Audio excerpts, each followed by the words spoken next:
К ситуации на дороге будь готов. Сегодня в Сосновом Бору состоялось открытие республиканского сбора юных инспекторов движения.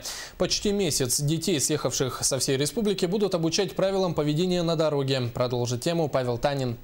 Строевым шагом, будучи разделенными на батальоны, ребята выходят на уличную спортивную площадку центра «Сосновый Бор». В течение лагерной смены после открытия они пройдут весь образовательный курс, чтобы с гордостью носить звание юных инспекторов движения. Сами же занятия одними правилами дорожного движения не ограничиваются. Ребята пройдут курс обучения по правилам дорожного движения, по оказанию первой медицинской помощи, правовой подготовки.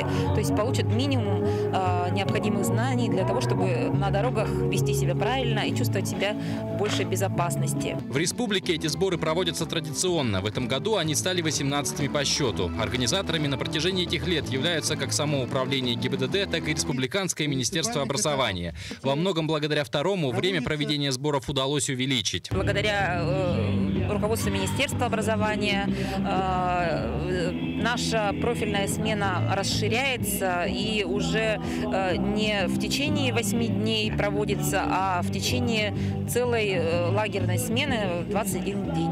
Для проведения практических занятий на территории лагеря обустроен настоящий перекресток со светофором. Кроме того, детям будет продемонстрирована работа современных приспособлений, которые используются в ГАИ сегодня. Это и алкотестер, аппарат для определения уровня тонировки и не только. Стоит отметить и то, что многие дети участвуют в сборах ЮИТ не в первый раз. Очень интересно. В прошлом году у нас на стадионе проходил уроки БКЮ, боевая подготовка, и вон в здании проходили разные лекции, после чего мы сдавали экзамены.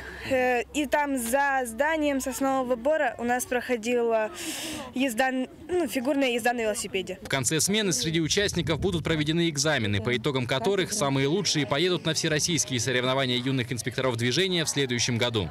Павел Танин, Василий Соловьев. Новости столицы.